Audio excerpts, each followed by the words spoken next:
আসসালামু আলাইকুম রহমতুল্লাহ। গাইস দেখেন আমার হাতে একটা ছোট্ট একটা তরমুজ। এটা হচ্ছে আমি নিয়ে আসছি, এটা কোনো কাটাকাটি নাই, আমি কাইটা নিয়ে আসি না এই দোকান থেকে। তো এটা আমার একটা এক্সপেরিমেন্ট করব যে আসলে এই সাইজের তরমুজটা লাল হয় কিনা এটা দেখার জন্য। এটা হচ্ছে আমি নিয়ে আসছি মূলত জুস বানাই খাবো, আজকে একটু গরম পড়ছে, তো এই জন্য ভাবলাম যে ওই 60-70 টাকা দেওয়া অল্প একটু জুস না কিনে এটা দিয়ে বানায় খাইলে হয়তো বা তার চেয়ে পরিমাণে আমি বেশি পাবো। সো ওই থিঙ্কিং করে এটা নিয়ে আসছি। তো এখন এটা আমি আপনাদের সামনে কাটবো যে এটা লাল হয় কিনা। তো তরমুজ আলারা যেভাবে কাটে আমি ওইভাবেই কাটার ট্রাই করতেছি।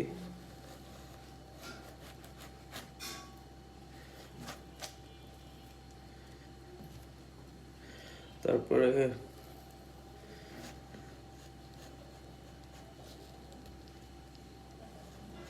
আমি বাম হাতে কাটতেছি বিকজ আমি লেফটি।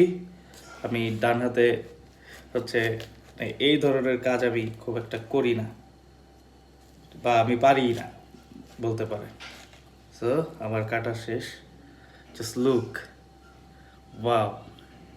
এই সাইজের একটা তরমুজ এই পরিমাণ লাল হয়েছে, স্মেল দিচ্ছে সেই লেভেলের, মানে একদম পুরা পারফেক্ট। আপনারা দেখেন, এই খাইতে সেই লাগবে। আমি একটু টেস্ট করি যেটা। হুম, দারুণ মিষ্টি, অনেক মিষ্টি, যেমন কালার ওই রকমই স্বাদ। সো এখন তার মানে বোঝা যাচ্ছে এই সময় যেই তরমুজগুলো আমরা পাবো এই তরমুজগুলো ভালো হবে, প্রপার, ছোট হোক বড় হোক। মানে দেখতেছেন আমি কিন্তু কাটছি খুব সুন্দর করে, ভালো করে। আমি তরমুজের বিজনেসও দিতে পারবো আই গেস, অনেক ভালো করে কাটা হয়েছে। তো বাই।